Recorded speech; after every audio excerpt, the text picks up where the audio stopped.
বুড়িমা বুড়িমা আপনার সন্তানের কবর আযাবটা দেখবেন তে চলুন। আমার নবীজি বুড়িমাকে নিয়ে তার সন্তানের কবরের কাছে গেছে। আবার নবীজি দোকানে হাত তুলে দিয়েছি বাবা, যেমন দোয়া করে বলে আল্লাহ ওগো রব্বুল আলামিন, এই বুড়িমা তার সন্তানের কবরের আযাব দেখতে এসেছে, আল্লাহ গো এই বুড়িমাকে তার সন্তানের কবরের আযাব দেখার শক্তিটা দিয়ে দাও। বাবাজি বলে গো হাবিব, ওই বুড়িমাকে তার সন্তানের কবরের দিকে তাকাতে বলেন। যেমন বাবা তাকিয়েছে, বাবা তার সন্তান কবরে দাও দাও দাও দাও করে আগুনে বাবা জ্বলতেছে, আর মা মা করে বাবা চিৎকার করতেছে। এ বাবা যে মুসলমান ভাইরাও, ওগো আমার সোনা মানিকেরাও, বুড়িমা বলতেছে বলো গো নবীজি, আমার সন্তানকে যেদিন আমি জন্ম দিয়েছিলাম তা থেকে আজকে আমি 4 গুণ কষ্ট পেতেছি।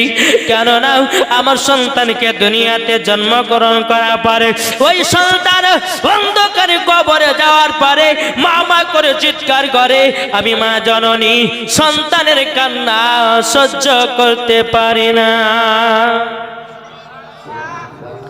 বাবাজি সোনা মানিকেরা, ওই বুড়িমা যখন তার সন্তানের কবর আযাব দেখতে লেগেছে, বুড়িমা বলতেছে বলে আল্লাহ আমার সন্তানকে দিল থেকে মাফ করে দিলাম।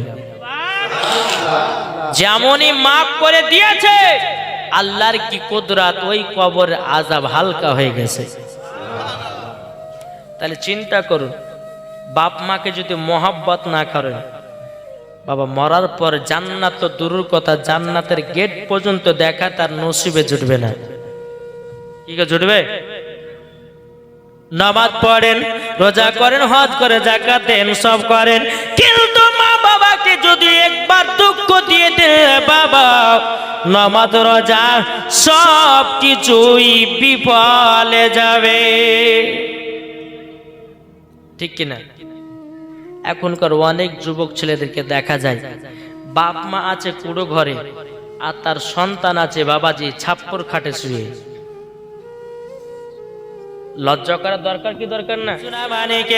ওগো আমার আব্বাজি মুসলমান ভাইরাও, অনেক যুবক যখন বাবা বিবাহ করে বিবির জন্য নতুন শাড়ি নিয়ে আসে, বিবির জন্য আপেল নিয়ে আসে, বিবির জন্য কমলা নিয়ে আসে, বিবির জন্য কত রকমের খাবার নিয়ে আসে, কিন্তু ভাই তুমি তো তোমার মার জন্য একটা শাড়ি নিয়ে আসলে নাও, তুমি তো তোমার মার জন্য একটা কমলা লেবু নিয়ে আসলে নাও, তুমি তো তোমার মার জন্য একটা খেজুরের প্যাকেট নিয়ে আসলে নাও। তোমার বিবির জন্য তুমি এতটাই পাগল দিবানা, পাগল দিবানাও। তুমি তো তোমার মা দুনিয়াতে তোমাকে জন্ম না দিলে পারে তুমি তো সুন্দরী বউ পেতে নাও। আগে মায়ের খোঁজটা নাও, তারপরে বউয়ের খোঁজটা নাও। তাই বলে আমি বলছি না বাবাজি যে বিবিকে ভালোবাসো, মাকে ভালোবাসিও না, আমি এটা বলছি না। আমি বলতে চাইছি বিবিকে ভালোবাসো, মাকেও ভালোবাসো, আল্লাহ খুশি হবে। বাপের জায়গাতে বাপকে রাখুন, মার জায়গাতে মাকে রাখুন, বাবা স্ত্রীর জায়গাতে স্ত্রীকে রাখুন, বোনের জায়গাতে বোনকে রাখুন, ভাইয়ের জায়গাতে ভাইকে রাখুন, বাবাজি অসুবিধা হবে না।